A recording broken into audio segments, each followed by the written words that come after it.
no es habitual que uno pueda darse el gusto de charlar de un tema específico, como es la ciencia en general, dentro de un auditorio tan calificado. Ahí he visto que está Mariano, que está Juan Carlos, que comparte de alguna manera este ciclo, así que le agradezco a las autoridades de la Asociación Paleontológica Argentina esta convocatoria y, bueno, también agradezco la posibilidad de haber planteado el tema con absoluta libertad y desde allí comenzar un poco a tratar lo que podríamos definir como el origen de la ciencia en la Argentina desde una perspectiva más amplia que sin duda tiene en la paleontología un anclaje muy importante y es uno de los ámbitos de la ciencia donde la Argentina se destaca ostensiblemente en el mundo y se ha destacado a lo largo del tiempo. Pero buscar la perspectiva desde lo que era la concepción liberal, que es la que modeló de alguna manera el Estado argentino y la República Argentina durante el siglo XIX, es un abordaje que espero que pueda resultarles interesante.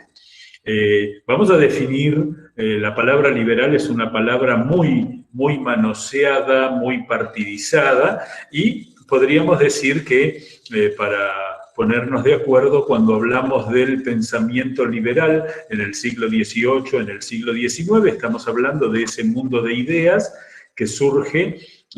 detrás de la idea de la libertad individual como el principio motor de la historia, a partir de dos grandes revoluciones que fueron la Revolución Estadounidense de 1776, la Revolución Francesa de 1789.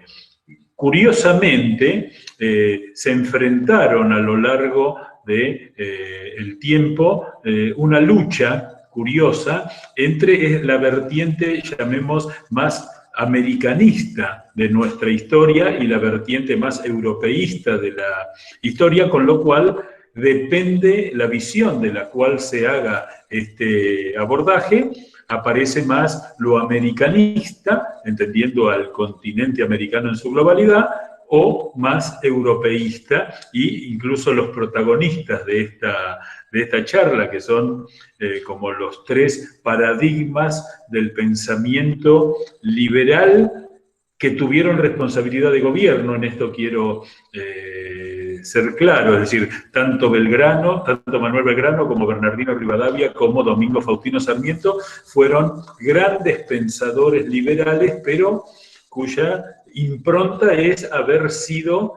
durante mucho tiempo funcionarios a cargo del Estado.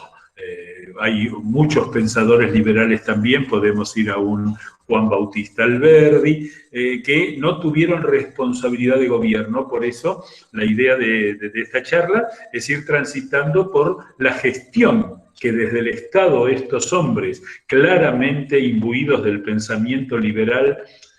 decimonónico, como se dice en forma erudita, es decir, de fines del siglo XVIII, principios del siglo XIX,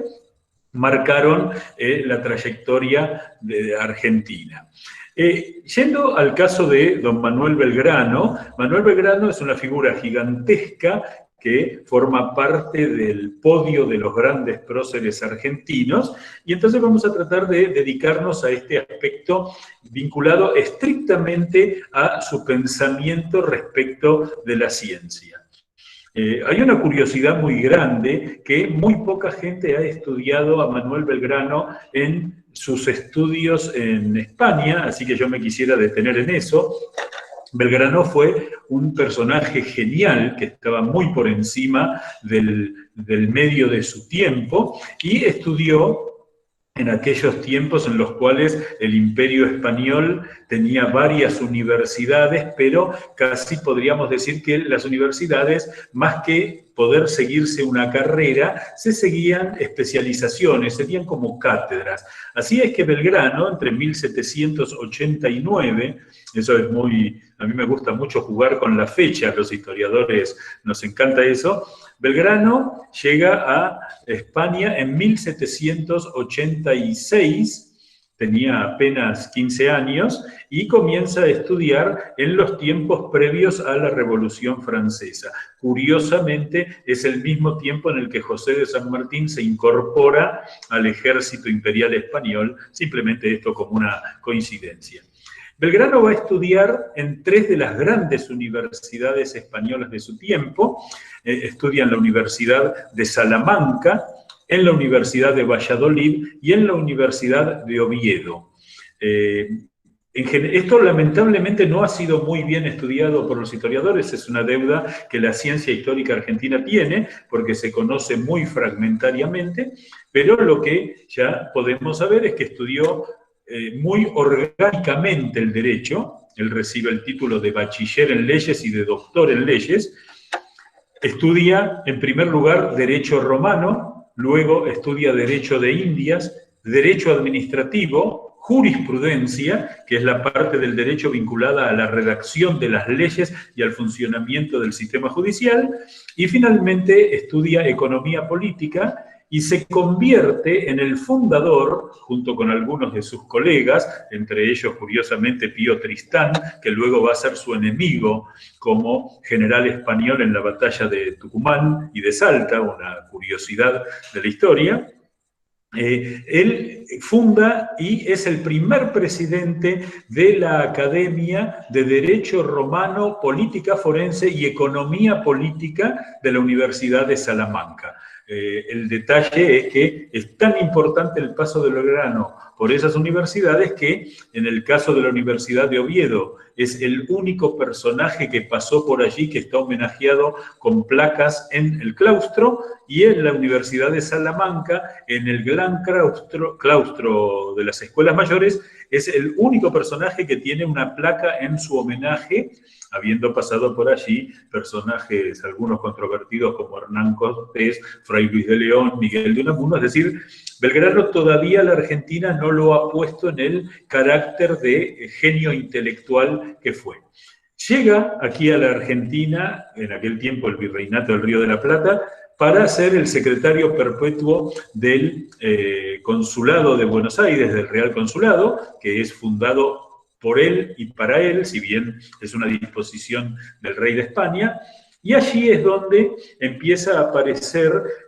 lo que yo llamaría una variable exactamente igual en estos 3 personajes, Belgrano, Rivadavia y Sarmiento, que es el mecanismo de relojería de su acción política una vez que pensaron en su acción en el tema. Belgrano es el primer promotor de la educación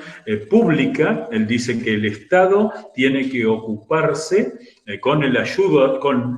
auxilio de la religión, pero no depositando, como era común en esos tiempos, en las órdenes religiosas el derecho. Y manifiesta una especial predisposición a que la mujer participe de la educación, porque es muy simpática la frase, dice que las artes ven en la mujer a su mejor hacedora, y si la mujer recibe educación, puede convertir ese arte, después lo vamos a llamar quizá más despectivamente en los famosos artes y oficios, tiene que convertirse en una industria. Es decir, Belgrano ahí entrelaza lo que es la educación como un factor económico y la educación como es un factor de principios políticos. En 1799 se va a crear,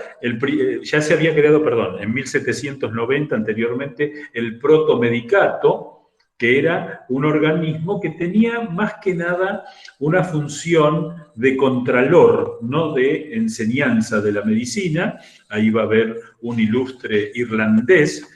Miguel O'Gorman, o Miguel Gorman, hay 2 vertientes en su escritura, y Belgrano, cuando llega, entiende la importancia del protomedicato, y entre 1799 y 1801 va a, digamos, desplegar todo su pensamiento educativo creando la Escuela de Náutica, en primer lugar. Es interesante porque cuando uno escucha hablar de la Escuela de Náutica fundada por Manuel Belgrano, institución que existe aún hoy que es la Escuela Nacional de Náutica, Doctor Manuel Belgrano, así se llama, fue creada, pero como un organismo científico, no como un organismo práctico, es decir, no para la enseñanza del arte de la náutica, sino de las ciencias que permiten la navegación. Entonces, en el reglamento, el propio Belgrano escribe que es un plan de estudios extenso basado en conceptos teóricos y prácticos. La geometría elemental y práctica, la trigonometría rectilínea y esférica, la hidrografía, el dibujo, el álgebra, su aplicación a la aritmética y la geometría, las secciones cónicas, el cálculo diferencial e integral, los principios generales de la mecánica y la aplicación de ellos a las máquinas. Esto es un texto de 1799 y después pone en la segunda cátedra la cosmografía, la geografía y descripción del globo, el uso de los globos y de los mapas, los 4 términos de la navegación, la resolución de sus problemas, construcción y uso de instrumentos y cómo llevar el diario de bitácora y la maniobra. Y todo, y después detalla las actividades. Lo que es muy impresionante es que este abordaje científico, que va a quedar en manos de un porteño olvidado, que es Pedro Antonio Cervinio, lo recordamos más porque hay una calle con su nombre que otra cuestión, va a significar el inicio del desarrollo de todas estas ciencias que acabo de nombrar y va a tener que defenderlas Belgrano porque en el primer problema grave económico que se va a dar en 1805 por el bloqueo británico, tiene que defender el seguir sosteniendo el estudio de las matemáticas en una memoria que hace del Real Consulado. Al mismo tiempo funda la Academia de Geometría y Dibujo. Generalmente cuando se habla la escolarización del relato histórico en la Argentina ha hecho que se simplifique todo como para entenderlo mejor y en realidad lo que hacemos es deteriorar el conocimiento y hace una alusión a las artes. Dice, los buenos principios los adquirirá el artista en una escuela que sin duda es el alma de las artes. Es necesario que el carpintero, el cantero, el bordador, el sastre, el herrero y hasta los zapateros no pueden cortar unos zapatos sin el ajuste y perfección de la vida si no saben dibujar. Por lo tanto, a los artistas los beneficios que resultan de una escuela de dibujo se extienden porque sin conocimiento artístico, los filósofos no entenderán los planiferios de las esferas celeste y terrestre, ni los arminales, así los llama armilanes, perdón, que se ponen para estudiar el movimiento de la Tierra y los demás planetas. Incluso aquellas máquinas eléctricas y neumáticas que algunos ya muestran en los libros. Es decir, esto es muy interesante porque, por un lado, en el pensamiento liberal, que por supuesto es lo que desde la filosofía se ha dado en llamar, filosofía política se ha dado en llamar el iluminismo, el pensamiento ilustrado, encuentra en la ciencia la fundamentación para ampliar el conocimiento y la soberanía popular. En este sentido hay que decir que Belgrano creía que lo fundamental era primero encontrar las instituciones que soportaran este tipo de conocimientos y pudieran transmitirlos, y por eso a fines de 1799, fíjense que todo esto se da en el mismo año, se logra que el virrey dicte la autorización real para el funcionamiento del protomedicato como una escuela de medicina, a la que tenemos que decir que le fue muy mal, porque durante los primeros 20 años no llegaron a ser 20 los aspirantes a médicos que hubo en Buenos Aires. Los 3 fundadores, que tienen una pequeña estatua en lo que era el Hospital de Clínicas, ahí en la Plaza Jusey, frente a la Facultad de Ciencias Económicas, de Medicina, de Farmacología y de Odontología, son Miguel Gorman, Agustín Fabre y Cosme Argerich, que en general se lo considera como el patriarca de la medicina argentina. Lo que hay que decir es que estas organizaciones se van a constituir 22 años después, en el fundamento científico y académico de la Universidad de Buenos Aires, que después vamos a hablar ya vinculado a Bernardino Rivadavia. Ahora, lo que es muy interesante es que Belgrano, cuando hace sus campañas militares en el interior del país, luego de la Revolución de Mayo, en 1810, su campaña rumbo al Paraguay, y en 1812, su campaña rumbo al norte, donde va a protagonizar el éxodo jujeño, la batalla de Tucumán, la batalla de Salta, y luego las dos derrotas gigantes de Vilcapugio y Ayohuma. Belgrano se constituye en el jefe del primer ejército que lleva médicos. Y además, en un detalle que poco conoce la ciencia argentina y que no lo recupera, él ordena llevar vacunas antivariólicas, eran las únicas vacunas que se conocían en ese tiempo, descubiertas no demasiado tiempo antes en Europa, y ordena la vacunación en aquellos pueblos donde percibe la abundancia de la enfermedad, así lo dice en los partes de campaña. Visto todo ese panorama, luego al cobrar sus primeros sueldos como militar, que le demoraron 2 años en ser pagados,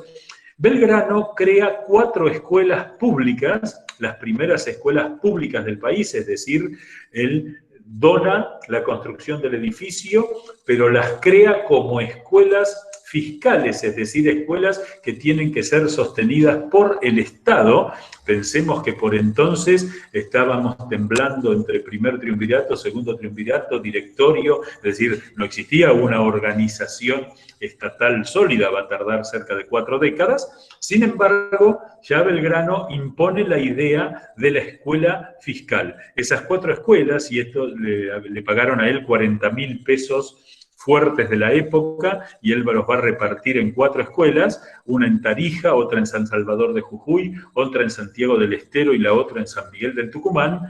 La sorpresa es que esa donación recién va a terminarse de construirse con la escuela de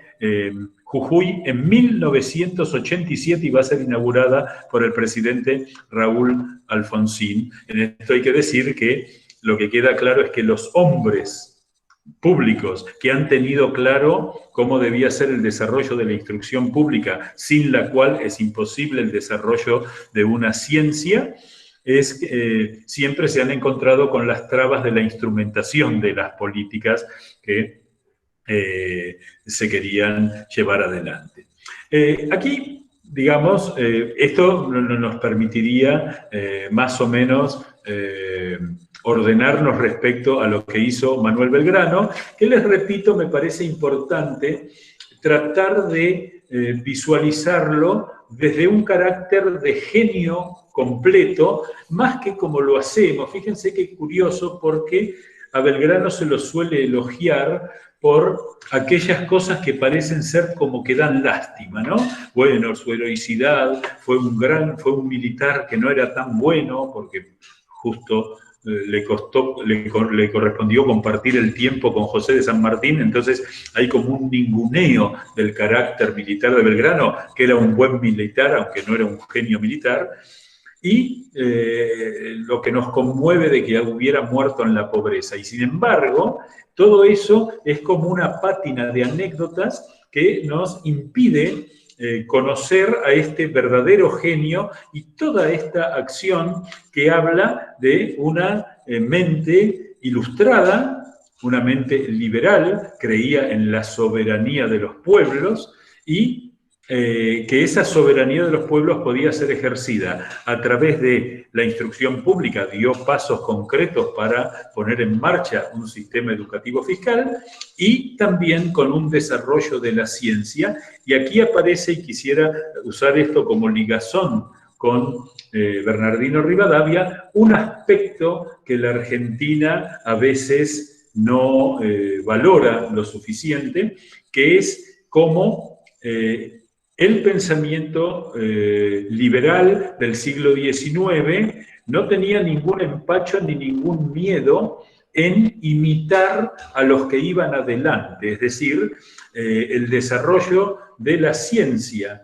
y de la instrucción en la Argentina va a venir de la mano a lo largo del tiempo de la contratación de los que saben sin tomar en cuenta el origen de estos personajes. Y esto nos sirve mucho para establecer la relación de Belgrano con Rivadavia, porque el gran desarrollo de la ciencia que se va a dar en la Argentina a partir de la acción pública de Bernardino Rivadavia, un hombre al que se lo discute mucho y que sufre de alguna manera también en la memoria histórica ese ninguneo por una situación anecdótica que fue el préstamo de la Baring Brothers, que merece sus cuestionamientos y su discusión, pero en un contexto más amplio que simplemente acusarlo a Rivadavia de haber sido un hombre puesto al servicio de los intereses extranjeros. Esto lo acabo de leer hoy en Wikipedia, cosa que uno puede demostrar que no. En 1814, Bernardino Rivadavia, Manuel de Zarratea y Manuel Belgrano, los tres, son enviados por el gobierno de Buenos Aires a Europa para hacer gestiones diplomáticas vinculadas a obtener apoyo de los países como Gran Bretaña, Francia, para sostener la revolución y sobre todo para poder sostener lo que llamaríamos la independencia, que todavía no estaba definida. Rivadavia va a permanecer 5 años, hasta 1820, y va a hacer su centro de actividad en Londres, pero va a visitar Madrid, va a visitar París, va a visitar Roma, es decir, va a girar por todo el escenario europeo y empieza a hacer una gestión propia de su inquietud, pero logrando que el gobierno del directorio, es decir, fundamentalmente Juan Martín de Pueyrredón, que es el director supremo, que dura 3 años, en un tiempo en que todos los recursos de las Provincias Unidas del Río de la Plata estaban destinados a la formación del Ejército de los Andes y el sostenimiento de la Guerra de la Independencia. Sin embargo, Rivadavia, además de sus gestiones diplomáticas, empieza a contratar una larga serie de científicos de las más diversas disciplinas que van a cambiar el escenario de la ciencia en Buenos Aires y que luego van a crear una tradición que la va a remarcar Sarmiento aproximadamente unos 50 años después.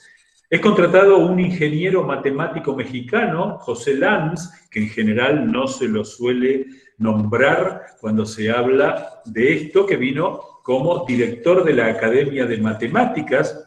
la Academia de Náutica, digamos así. Ya aparece entonces el nombre de náutica se deriva en la matemática, es decir, va hacia un concepto de ciencia más pura y no simplemente aplicada. Y es quien propone el primer plan de canalización del puerto de Buenos Aires, que va a ser una obsesión de Rivadavia. Después va, quizás la contratación más impresionante es la de el naturalista francés Aimé Bonpland, que vino contratado para fundar en Buenos Aires un museo de ciencias naturales, es decir, para ese museo que en 1812 Rivadavia había intentado formar, que era un museo policientífico, para que haya específicamente uno de ciencias naturales. De hecho, esta es la razón por la que el Museo de Ciencias Argentino de Ciencias Naturales lleva el nombre de Bernardino Rivadavia y ha cumplido 200 años en el 2012, y llega... Por supuesto, los avatares políticos, llega en 1816, va a hacer que se convierta en un naturalista autosustentado, va a sobre todo quedar deslumbrado por todo lo que es la Mesopotamia, los ríos Paraná y el Uruguay. De esto ustedes saben mucho mejor que yo la historia y ahí lo iremos viendo. Pero lo que es interesante es que la presencia de Bonpland en América tuvo que ver con la gestión de Rivadavia, y la curiosidad, esas algo que los científicos en la Argentina saben que es muy posible. Él llegó en 1816 a Buenos Aires y recién lo nombran director del Museo de la provincia de Corrientes en 1854, solo 4 años antes de su muerte. Es bastante vergonzante para los argentinos que la tumba en Santa Ana del cementerio de Santa Ana de Bonpland esté prácticamente abandonada cuando debería ser reconocido como uno de los fundadores reales de la ciencia y con una, digamos, expectativa universal como botánico. Después, Rivadavia contrata también a 2 físicos, astrónomos también italianos, Pedro Cartamolino y Octavio Fabrizio Mossotti, que vinieron como catedráticos de física y Mossotti, el segundo de estos 2 hombres, empezó a estudiar en la Argentina, en el Río de la Plata, perdón, no es correcto hablar de Argentina en aquellos tiempos, en la década de 1820, los estudios sobre la transmisión eléctrica nerviosa en el cerebro humano, que constituyen una base neurobiológica que luego va a desarrollar cuando él regresa en la década de 1830 a su tierra y puede llevar adelante en un clima más amable para con la ciencia el desarrollo de esta tecnología. Después, en el mundo de los historiadores lo consideramos el patriarca. Llega también a Buenos Aires un napolitano, publicista, hombre público, así, es decir, que había sido preceptor de la familia de Napoleón Bonaparte, que fue un hombre de mundo, filósofo, seguidor de Gian Battista Vico, un filósofo que hablaba de que la filosofía, que la historia era un aspecto de corsi e recorsi, habrán escuchado ustedes alguna vez, es decir, que la historia es como un helicoide en el cual se pasa por momentos parecidos, y él decía que en la Argentina se aplicaba perfectamente el hecho de que la historia parecía repetirse, aunque en distintos grados, ¿no? Cosa que en la que tenía mucha razón. Pero lo que es muy interesante es que gracias a la venida de Pedro de Angelis aquí y a haberlo seducido a Juan Manuel de Rosas con sus conocimientos, algo que llama la atención, decidió hacer la colección de obras y documentos a la historia antigua y moderna de las provincias del Río de la Plata. Es el hombre que descubre el acta de la independencia argentina, las actas del Cabildo, recopiló todos los documentos que estaban extraviados a lo largo y a lo ancho del país y sobre todo lo convenció a Rosas de que no había que destruir el archivo de Indias que había aquí en Buenos Aires, lo que convierte el archivo de Indias del Virreinato del Río de la Plata en el único existente de los virreinatos del Río de la Plata, de los virreinatos, perdón, americanos, que fueron destruidos durante el periodo de la postindependencia, lo cual es muy valioso desde el punto de vista documental, por eso lo consideramos el patriarca de los historiadores. Ahora, De Angeli fue miembro del Instituto Histórico Geográfico de Brasil, la Royal Geographic Society de Londres, la Sociedad de Geografía de París, el Real Instituto de la Ciencia Natural de Nápoles, fue miembro del Massachusetts Historical Society, de la Sociedad Real de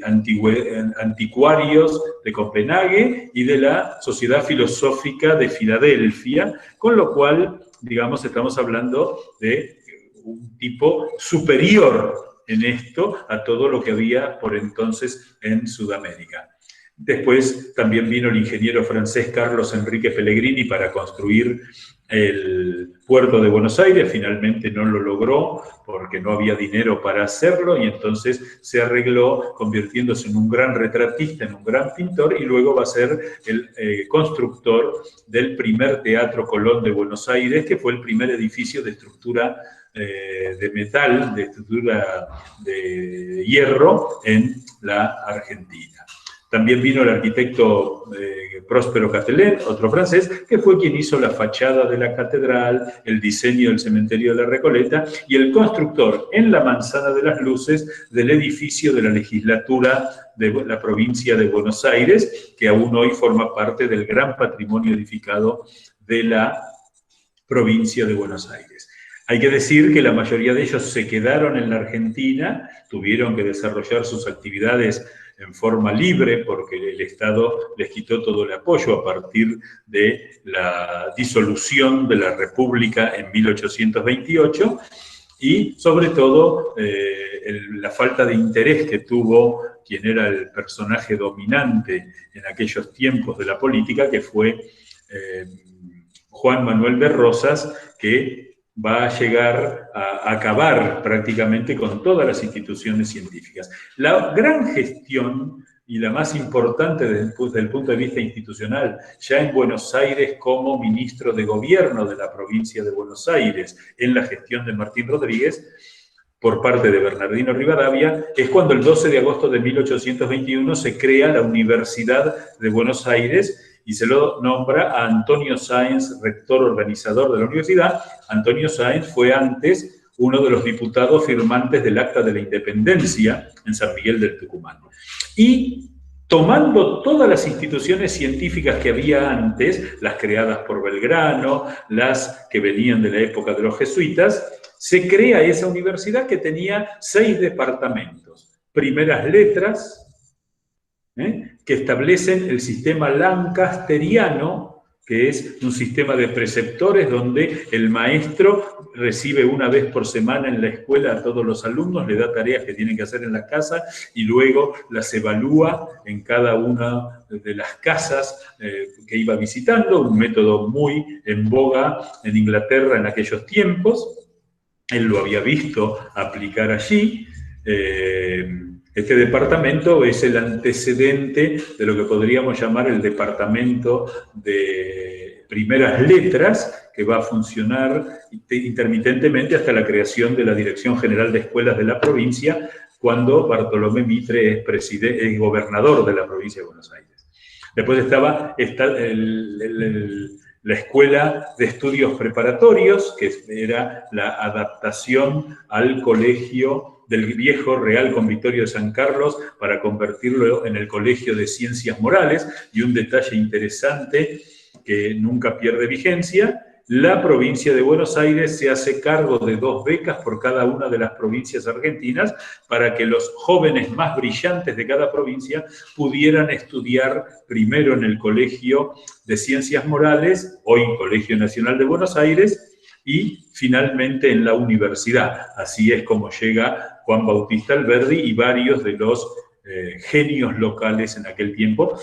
Justo José de Urquizas va a replicar ese método cuando en 1849 cree el Colegio Nacional del Uruguay, primer colegio laico totalmente del país, y a cada una de las provincias envía 2 becas. Es decir, copia este sistema de Rivadavia. Y esto es interesante ver cómo, cuando prepondera el espíritu liberal, no hay diferencias entre federales y unitarios. La guerra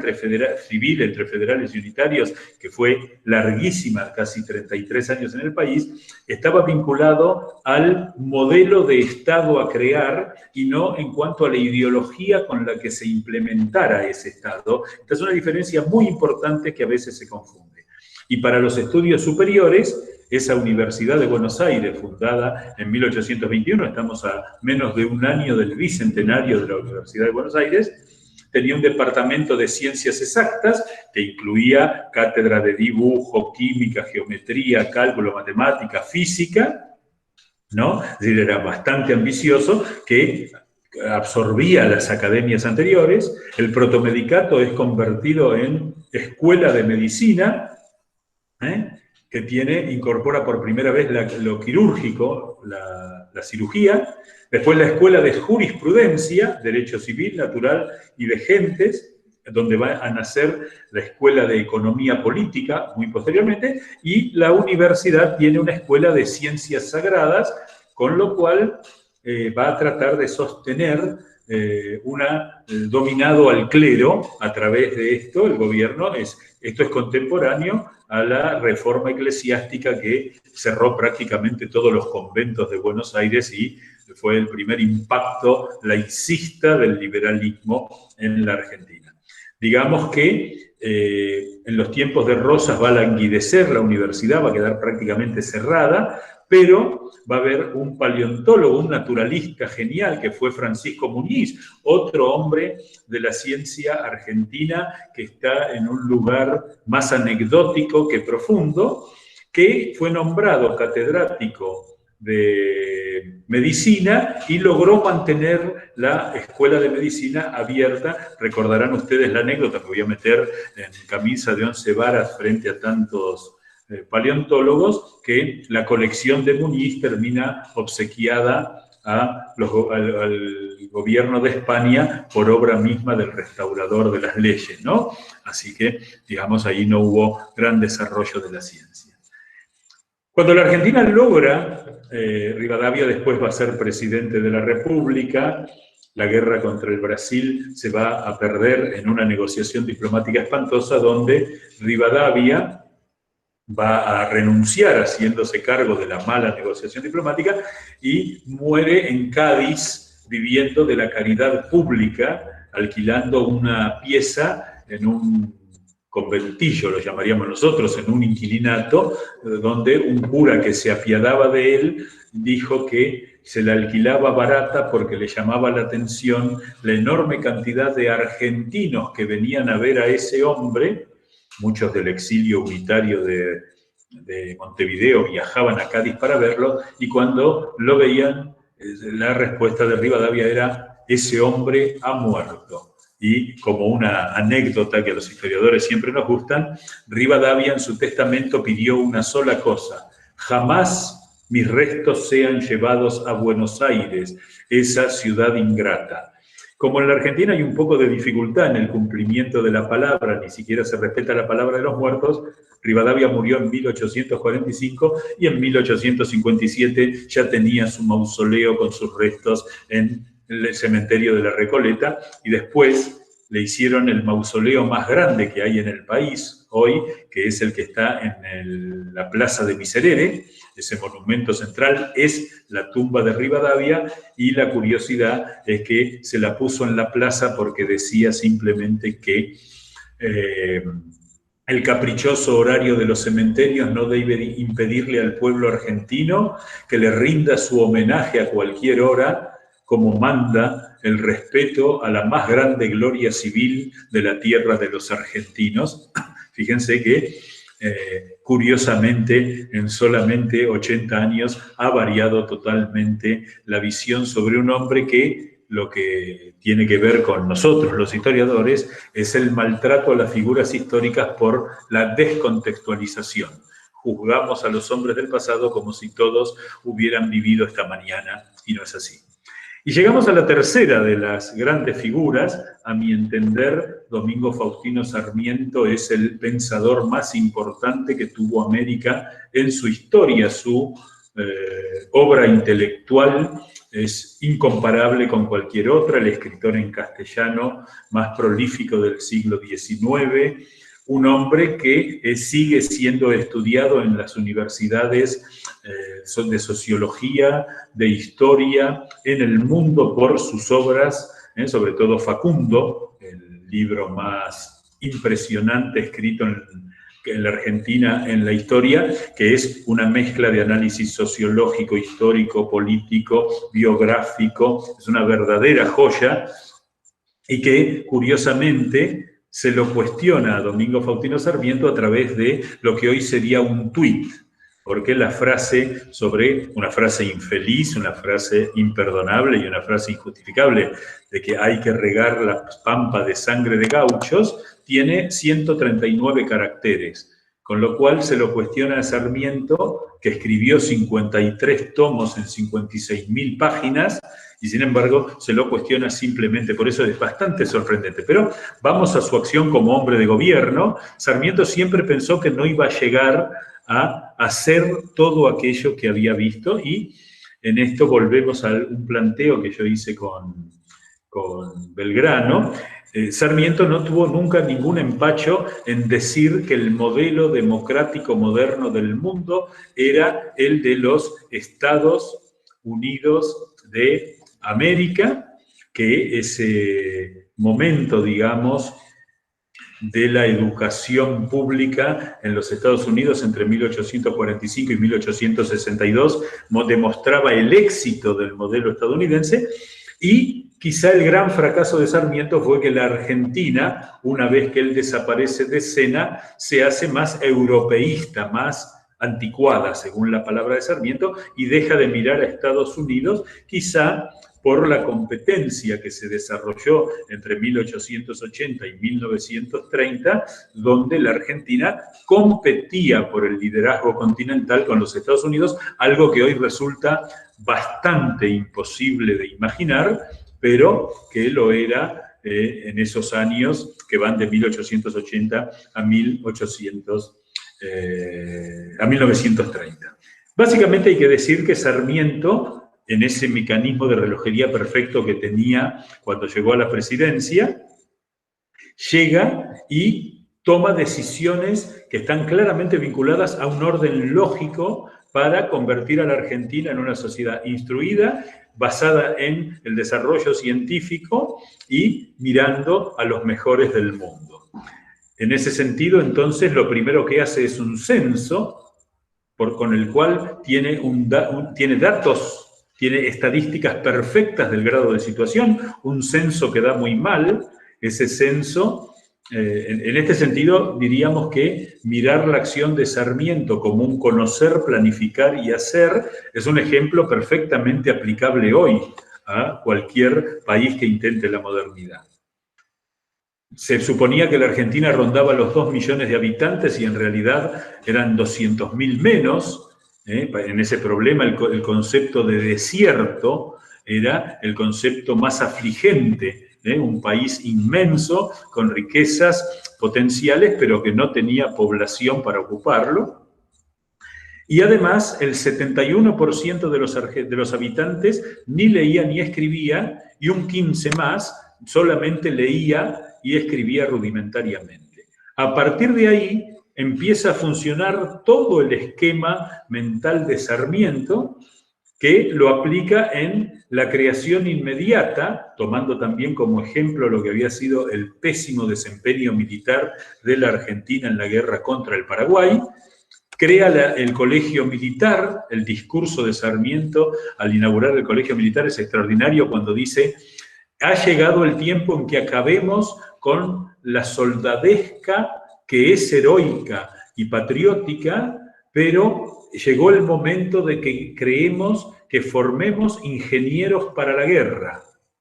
Y cuando crea al año siguiente la Escuela Naval Militar, dice que es el momento de que la Argentina desarrolle su propia marina de guerra. De hecho, compra una flota de guerra en Inglaterra, pero a su vez esos marinos tienen que ser profesionales, no corsarios, porque deben ser bien pagados por el Estado, porque tienen que hacer la guerra de manera científica.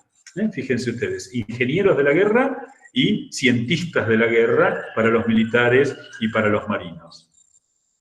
Luego va a comenzar lo que más se recuerda de Sarmiento, que es la idea de crear un sistema educativo público. En su presidencia se fundan 860 escuelas que se suman a las 57 que había antes de que él asumiera la presidencia. Es decir, que multiplicó prácticamente por 20 la cantidad de escuelas en todo el país, y tenía que haber maestras. Y entonces ahí viene una genialidad de Sarmiento que la distingue de los modelos que hicieron el resto de los países de Sudamérica, que fue contratar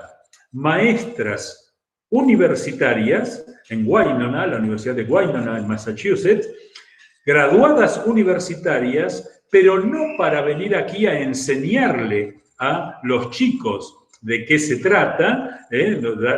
ser maestras de escuela, sino crear escuelas normalistas, es decir, que establezcan el criterio imperativo de la ley en la sociedad, y que esa escuela sea la que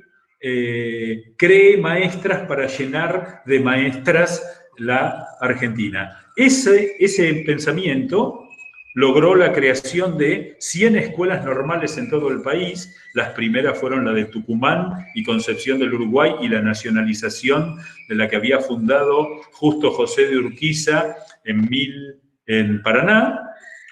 Van a venir 4 maestros y 61 maestras. Es interesante porque eso es lo que es el único caso de discriminación a favor de la mujer, porque se habla siempre de las maestras de Sarmiento, eran 61 y 4,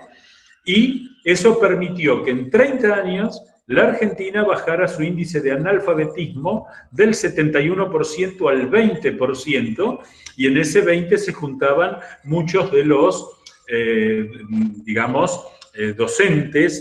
muchos de los inmigrantes que llegaban al país y que no tenían instrucción. La educación pública estaba dedicada a los niños, básicamente. Después va a crear la Academia Nacional de Ciencias de Córdoba, que la crea por medio de una ley, 1869, y va a contratar decenas de sabios en esa tarea. Un conocido de todos ustedes, mucho más que de mí, que es Germán Burmeister, va a ser el encargado de contratar a sabios, muchos de ellos alemanes, que hicieron de la Academia Nacional de Ciencias de Córdoba un organismo de promoción científica extraordinario. Por allí pasaron, voy a leer algunos nombres, Enrique Benjenberg, Jorge Hieronymus, Luis Bragebusch, Oscar Dering, Adolfo Dering, Francisco Lazzina,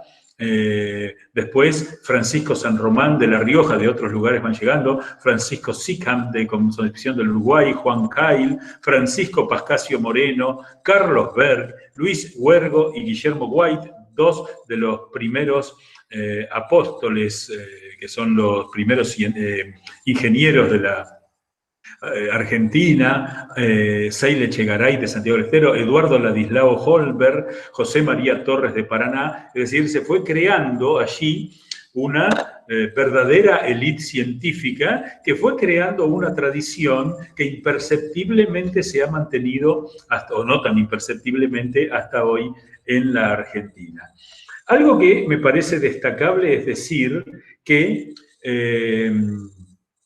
Sarmiento dedicó cerca de un 8% del presupuesto nacional a la ciencia y a la educación.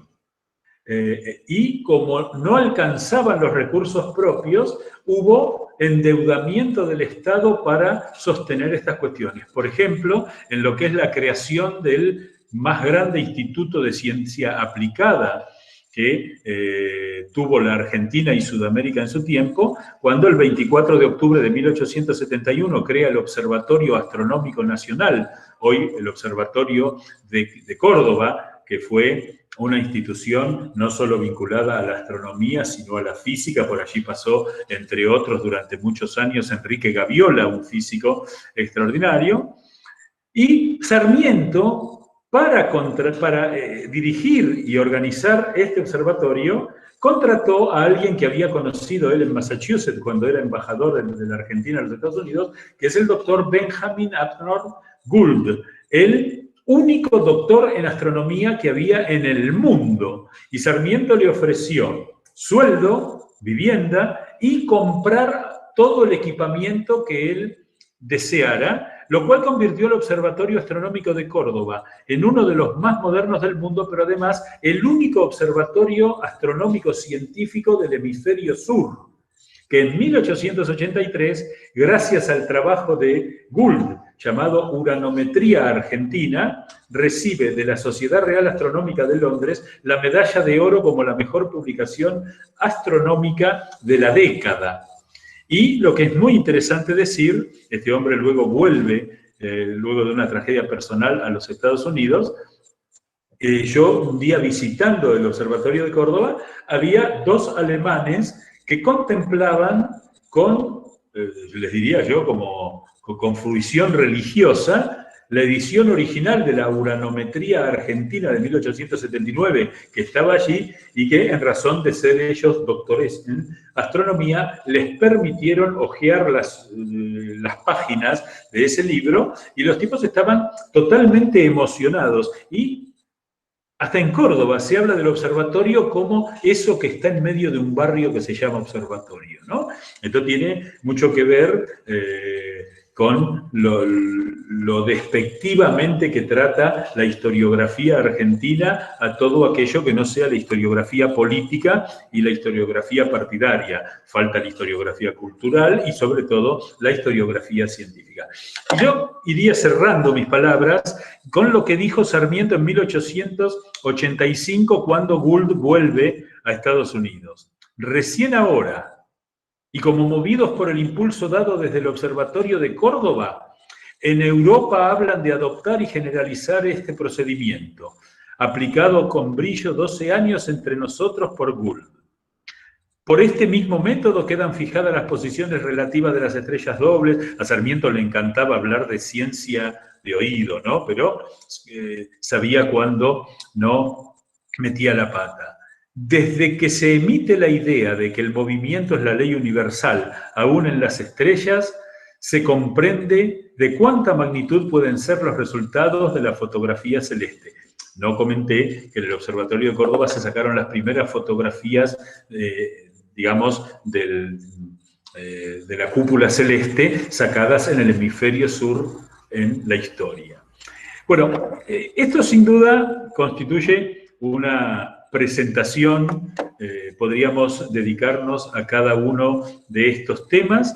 Yo les quiero agradecer muy profundamente que ustedes hayan dedicado tiempo a escuchar